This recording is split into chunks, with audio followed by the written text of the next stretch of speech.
નમસ્કાર કિસાન મિત્રો, જય જવાન જય કિસાન, જય માતાજી, હર હર મહાદેવ, જય શ્રી કૃષ્ણ, જય દ્વારકાધીશ, જય રામાધણીની, બાપા સીતારામ. તમે જે ભગવાનને માનતા હોય એ તમામને નમન હૃદયથી. આજે મારે તમને જે વાત કરવાની છે ને એ કોઈ પેસ્ટિસાઇડ યા ફર્ટિલાઇઝર યા એની વાત નથી કરવાની, પણ એનાથી એક સ્ટેપ ઉપર વાત કરવાની છે. જો આમાં હું જે કંઈ કહું છું એ મારા પ્રયોગ તમને કહું છું.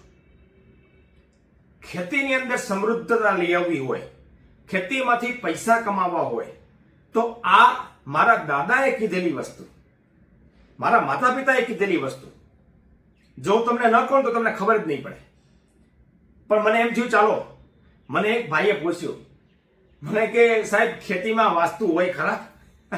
સમજો, ખેતીવાડીની અંદર વાસ્તુ હોય ખરા? જેમ ઘરની અંદર વાસ્તુ હોય, આપણે વાસ્તુ પૂજા કરીએ, આ ભાગમાં મંદિર હોવું જોઈએ, એમ ખેતીની અંદર વાસ્તુ હોય ખરા? જો આ ખેતીના સબ્જેક્ટથી ઉપરનો વિષય છે, પણ જાણવા જેવો છે, મજા આવશે. તમે આખો વિડીયો જોજો અને સેવ કરી રાખજો, કોકની કામ આવશે. આપણા વડીલો છે ને એ એમ જ કાંઈ ગાંડા નહોતા, ભલે એને અમુક ખબર નહોતી એજ્યુકેશનની દ્રષ્ટિએ, પણ ભગવાન સાથે, પરમાત્મા સાથે, ગુરુ સાથે બહુ જબરજસ્ત નાતો હતો, તાર જોડાયેલા હતા. આ ઈ તાર હું તમને બતાવવા જઈ રહ્યો છું, એનું રાજ.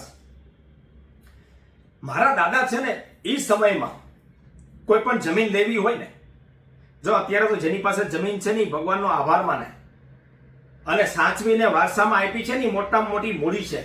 બાકી આ પૃથ્વી ઉપર 5% સિવાય દુનિયામાં કોઈની પાસે જમીન નથી, ને 5%માં આપણે આવીએ, ગર્વ થવો જોઈએ. આ કે જેવી તેવી વસ્તુ નથી. અને આપણા વડીલોને હંમેશા વંદન કરવા કે એને ભાગમાં બચાવી રાખી. બાકી વેચીને જલસા કરી નાખ્યા હોત તો આપણા ભાગમાં ન આવત. અત્યારે ખેતી લેવા તો જાઓ. એટલે નસીબદારા છો, નસીબવાળા છો, એ ભગવાનનો આભાર માનવો કે આપણા વડીલોએ સાચવી રાખી છે. હવે આગળ શું કરવું ને સમજજો. આજકાલ યુવા પેઢીને ખબર નથી, એટલે મારે આ કહેવું પડે. ધરતી છે ને, ધરતી એ માં છે, એ જીવિત છે, એ મૃત નથી. એની અંદર જે કંઈ પણ એક કણ વાવો ને 100 પાછા આપે, એ ધરતી માં છે. હવે એની ઉપર જો તમે ખરાબ કામ કરો, ખરાબ કામ એટલે બહુ ધ્યાનથી સમજજો, દારૂની પાર્ટી, નોનવેજની પાર્ટી નથી કરવાની. કારણ કે આ ક્યારે કોઈ માને ન ગમે. કોઈ માને ગમે એમ મારો છોકરો દારૂ પીએ, ભલે પીએ, તું તારે પી. કોઈ માને ગમે, સગી માને, આપણા જેને જન્મ આપ્યો છે એને ન ગમે. તો મિત્રો, આ તો જમીન માં છે, આખી દુનિયાનું પેટ ભરે છે. તમને વિચાર જ સારો આવવો જોઈએ. અહીંયા જ્યારે પણ જાઓ ને ત્યારે હંમેશા પગે લાગવું. મિત્રો, કરીને તો જોવો, તમારા ખેતીના આયામ બદલાઈ જશે.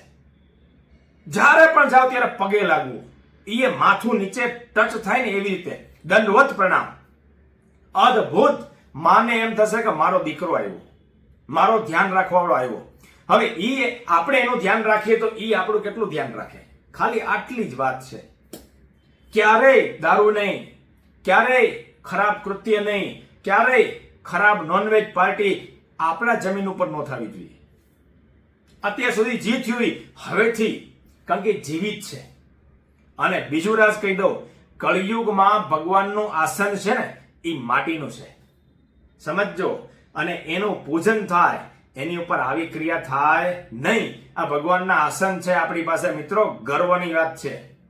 અને જો આજકાલની પેઢી અહીંયા પાર્ટીઓ કરે, એના ભાગમાં એ જમીન રહેશે એમ ક્યારેય ન રહે. કારણ કે એ માં નક્કી કરી લે કે મારા માટે લાયક જ નથી. કેટલાય વેચીને વયા ગયા, આજે રડે છે, ન લઈ શકે. એટલે સમજો, આ ખેતીની વાસ્તુ છે. તમારી વાડીમાં ચકલા છે, તમે એને ચોળ નાખો છો, અદ્ભુત પરિણામ. મિત્રો, આનંદ થશે. આપણી વાડી ઉપર કોક ભગવાને બનાવેલી વસ્તુ આપણે એને આપીએ છીએ, આનો ગર્વ કાયમ રહેશે. ગાય તમે બાંધો છો, અદ્ભુત પરિણામ. તમારી વાડીએ કૂતરા રોટલા ખાવા આવે છે, જો ગમે ત્યાં કૂતરા ન આવે, એ આપણું નસીબ બદલાવા આવે છે. કીડીને કીડિયારું તમે આપો છો, માછલીને આપો છો, કદાચ ક્યાંય તમારે મોટું ટબ હોય ને માછલી હોય, મિત્રો ખવડાવો. બરાબર? આ બધાય પુણ્ય આપણી વાડીમાં થવા જોઈએ. એને જગાવેલી રાખવાની છે, નહીં કે ઉતારેલી. ભગવાનના આસન છે, સમજી વિચારીને ક્રિયા કરજો. બરાબર? એટલે પૂજન કરવામાં આવે છે. હવે મારા દાદા છે ને જમીન લેતા ત્યારે શું કરતા ખબર છે? મને આ કીધો ઇન્ટરેસ્ટિંગ ટોપિક છે. એ કે અમારે કોઈ જમીન લેવી હોય તો હવે કેમ ખબર પડે જ્યોતિષશાસ્ત્ર પ્રમાણે લેવી કે ન લેવી, આપણા માટે ફાયદો છે કે નુકસાન છે, એમાંથી આપણે કમાશું કે નહીં કમાય. જો જગ્યાનો પ્રભાવ હોય, એના ઓરા હોય. મારા દાદા છે ને એ બાજરાનો રોટલો બનાવતા, મસ્ત મજાનું ઘી ને થોડો ગોળ નાખી, અને એને એમ થાય કે મારે આ જમીન મારા ભાગમાં છે. આ વર્ષો પહેલા ટેકનોલોજી હતી. એ ત્યાં રોટલો રાખી આવતા. હવે સ્વાભાવિક છે, રોટલો રાખવો એટલે આજુબાજુમાંથી કેટલાય કૂતરા કાતે બધા નીકળે, એ ખાઈ જવાના છે. જો એ ખાઈ જાય તો સમજવાનું કે આપણને એમાંથી કઈ મળવાનું નથી. અને જો ન ખાય અને હાંજે આપણે પાછા જાય અને એ રોટલો એમને એમ હોય તો સમજવાનું એ તમારું નસીબ ચમકાવવા માટે છે. હર હાલમાં લઈ લ્યો. આ આપણા વડીલોની સોચ હતી. મારા દાદાએ મને કીધેલી વાત છે, હજી યાદ છે. એ કે અમે આવું કરતા. આજ કોઈ માનવા તૈયાર થાય? પણ આ જાણવા જેવો પ્રશ્ન છે. આ સાયન્સ છે, રાજ છે. બીજો મુદ્દો, અમારે ખેતીવાડી સાથે પશુપાલન હતું. ગાય, ભેંસ, બળદ, બધી વસ્તુ હતી. અને જે કઈ પણ ગાય ભેંસ હતા એને પંખા વ્યવસ્થિત. એ સમયમાં હો, આજે હું તમને આ વાત કરું છું, 25-30 વર્ષ પહેલાની વાત કરું છું. ત્યારે પંખા નાખેલા હતા, ત્યારે છાપરું હતું, ત્યારે એને નીચે વ્યવસ્થિત રેતી નાખીને વ્યવસ્થિત અમે રાખતા ચોખ્ખાઈમાં. એમાંથી જે ઘી બનતું એ શહેરની અંદર વેપારીઓ હતા, એ બધાય ખાતા. મારા દાદા એ સમયે, કારણ કે ઘી જોખવાનું કામ મારું હતું, તો 1 કિલોને માથે વધારે 100 ગ્રામ નાખે. એટલે મેં મારા દાદાને વાત કરી, મેં કે દાદા આ ભાવ એક આટલા રૂપિયા કાંઈ નો દે ને એમાં તમે વધારે આપો છો. મને કે એ આપણું પુણ્ય છે, આપણે 1 કિલોના જ ભાવ લીધા છે.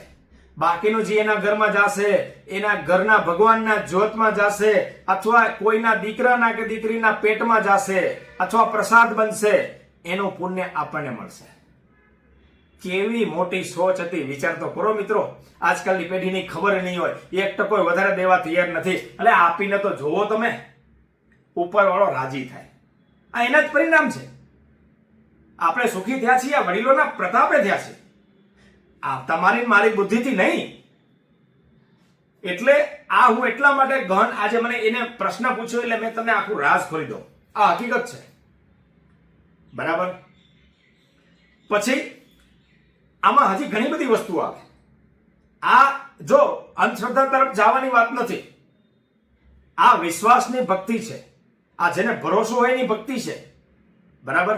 તમે 12 વિધના ધણી, તમારા ગામમાં કે રામદેવ પીરનું મંદિર હોય, અથવા રામજીનું મંદિર હોય, અથવા હનુમાનજીનું મંદિર હોય. હનુમાનજીને તમે ઘરથી તેલ લઈને દિવેલમાં પુરાઈ આવો, દીવાની અંદર, અથવા કોઈ મંદિરમાં અખંડ જ્યોત બળે છે, એમાં તમે ઘી પુરાઈ આવો તમારા ઘરનું. જોવો મજા. જ્યાં સુધી પ્રજ્વલિત છે તે તમારું ધ્યાન રાખે. આ બધા નાના નાના મુદ્દા છે. આ જ વાસ્તુશાસ્ત્ર છે. આ જ ખેતીના આયામ બદલાવી શકે. ખેતીના નહીં, આખા જીવનના આયામ બદલાવી શકે. પણ આ મુદ્દો આવ્યો એટલે બહુ ચર્ચાનો હતો, એટલે મેં તમને ચર્ચા કરી. જો કોઈ યુટ્યુબર તમને આવું નહીં કહે, કોઈ ખેતીવાડી વાળો જેટલા વિડીયો બનાવે છે ને આવું નહીં કહે, કારણ કે એ અંદરથી આવે, અંદર હોય તો આવે. આ ભગવાન સુજાડે. આ ઉપરવાળાની ઈચ્છા હોય ને તો થાય.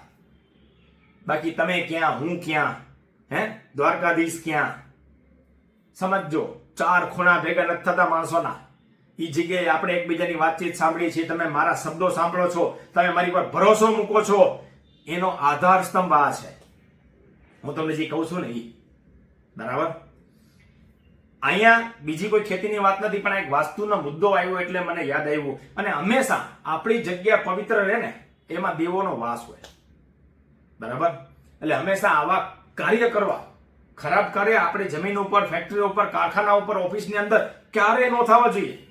જો તમારે કાયમ ચડતી રાખવી હોય તો. બાકી વિનાશ કરવો હોય તો આપણને કાંઈ વાંધો નથી, જેમ ચાલે એમ ચલાવવું. આ મુદ્દો કોઈ ધર્મ યા સમાજ યા કોઈ જ્ઞાતિ માટે નથી મેં બનાવ્યો. કદાચ કોઈને ઠેસ લાગી હોય તો હું ક્ષમા માંગી લઉં. મારો ઉદ્દેશ એ નથી કે સાહેબ આવું કેમ કહે છે, પણ આ મેં મારા દાદાના સચોટ વિચાર કીધા, એને મારી અંદર આપેલા છે, એ હું તમને આપું છું કે આવી વસ્તુ બનેલી છે. આપણાથી કંઈક વિશેષ આપવાનું. આપણું કોક લઈ જાય રાજી થવાનો, ભાઈ આપણે ઉદ્ધાર થવાનો છે. લઈ ગયા તું તારે ઉપરવાળાથી ક્યાં બચશે મને કયો જી? તાકાત બહારની વાત છે. ઉપરવાળાથી આજ સુધી કોઈ નથી બચી શક્યું. આજે નહીં તો કાલે. આ સોચથી ચાલવાનું. હંમેશા ખેડૂતોને મદદ કરો. કોઈ પણ કન્ડિશનમાં તમે જો એવી હરમપાઈ રાખવાની જ નથી કે ઈ આગળ વધી જશે, અરે એના નસીબ, ઈ આગળ વધી જશે, એની ઈચ્છા, એના કર્મ ધર્મ પ્રમાણે ઈ વધે. પણ મારું કામ છે મને એને પૂછ્યું સાચી સલાહ આપો. કરવું ન કરવું ઈ પોતે નક્કી કરશે. બરાબર? બાકી ઉપરવાળા ઉપર છોડી દો. જય મહાકાલ. બસ આજે જ મારે આટલું જ કહેવાનું હતું, પણ આ મુદ્દો બહુ મહત્વનો છે, આના ઉપર વિચાર કરવા જેવો છે. આભાર, ધન્યવાદ.